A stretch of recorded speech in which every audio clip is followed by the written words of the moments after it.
Becky, let me just start with you on this and just ask you about the optimism you have going forward for changes in gun legislation. Yes, it's good to be with you. I'm an educator. I taught science for over 30 years. And as part of my why, I have to be optimistic. I have to believe that every student can learn and that we as the adults in the system will do everything we can to give them what they need and deserve so they can thrive. But here we are again. We've been here before. And to talk about optimism in Congress, I'm not sure I'm ready to do that. But I will tell you this, that we, the parents and teachers and educators and the students themselves are rising up and we're saying no more, no more. And we are not going to be distracted by talking about arming teachers or fortifying schools so they're not conducive places to learn, or conflating this with mental illness. We know what this is about. This is about gun violence, and we need laws to protect our students from those guns. Adam, let's just talk through some of what I spoke about with my colleague Ali, and that is what is actually in these discussions. And there's a certain distinction, obviously, between the House and the Senate. And I really want to just concentrate on the Senate, because that's really where the laws are going to be made on this thing. We're talking about incentivizing these red flag laws, expanded background checks, stronger gun storage rules, more resources to secure schools. In the House, they're also talking about raising age requirements as well. Talk me through what really stands out to you here when it comes to the possibility of kind of getting these gun reforms in place, and how important it is for you to see a raise, I should say, in age requirements in purchasing an AR. Well, I want to pick up on that last point. I think, it's critically important that we raise the minimum age. Federal law recognizes that it's dangerous to allow young people, older teens, to buy handguns. They're restricted until they're 21 years of age.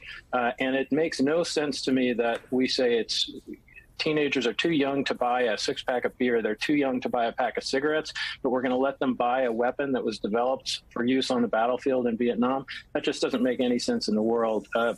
Your previous guest talked about Governor Scott in Florida raising the age to 21 to buy AR-15s. That should be the state of the law across the entire country. And look, if that's too contentious in the Senate, what about things like waiting periods if you're under 21, if you're trying to buy a long gun? So there are ways that we can hopefully make some progress. And I think whether it's background checks, whether it's more funding for the background check system, whether it's funding for states to adopt these extreme risk laws, there's got to be common ground. This problem is too acute. It's too serious. We've got to be able to find common ground on at least some of these incremental steps forward. Adam, one of the commonalities in both the Buffalo mass shooting and the mass shooting in Uvalde is the fact that they were 18 years old.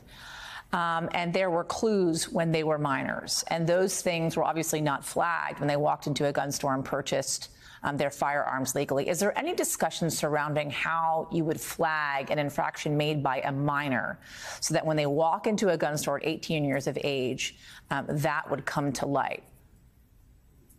Well, part of the problem here is not just passing laws, it's making sure they're implemented properly and that law enforcement and others have the knowledge and the training to know what kind of tools are at their disposal. In New York, there is one of these extreme risk laws. Law enforcement had clear warning signs about the Buffalo shooter's dangerousness. They should have applied for an extreme risk protection order. They didn't do that, and we can look at all the reasons for that. But part of making these laws work effectively is to make sure that people, whether it's law enforcement, whether it's others who have the ability to petition for these kinds of protective orders, know that they have those tools at their disposal and actually use them. Becky, I want to pull on a thread that you brought up when you spoke earlier, and that is the possibility of arming teachers. You've had Texas Lieutenant Governor Dan Patrick, Attorney General Ken Paxton as well kind of float this idea of securing schools, and the possibility of arming teachers. What is your reaction to that? Yes, and I want you to think about I taught middle school, being in a class of middle schoolers. And a gunman comes in. My weapon, if I were armed, had to be safely stored. For me to have the responsibility of reacting and making a determination if I would shoot a young person, a student maybe, that is not okay. We cannot put that burden or that responsibility on educators. We cannot. It is a distraction away from what we need to do. And fortifying our schools in a way that our students don't feel safe or welcome as soon as they come into the classrooms. Let's focus on what we know we need to do. We need to ban assault rifles. You said it. We need to raise that age. We need to make sure that we have safe storage laws. We need to make sure we fortify those background checks. Those are the things we have been fighting for. You know, I was in Houston with the teacher and student survivors of Parkland and Sandy Hook. And oh my goodness, Yasmin, with tears in their eyes, they said, are they going to do something now? Yeah. What are they waiting for? That's the question our students are asking of us. We are not waiting any longer. We are demanding that these gun laws be passed now. That has become the local and national call, it seems, after these tragic shootings.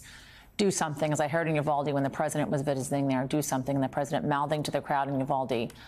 We will. Well, we're going to have to watch and see how this plays out. Becky Pringle, National Education Association president, and Adam Skaggs, chief counsel and policy director for the Giffords Law Center to Prevent Gun Violence. Thank you both, guys.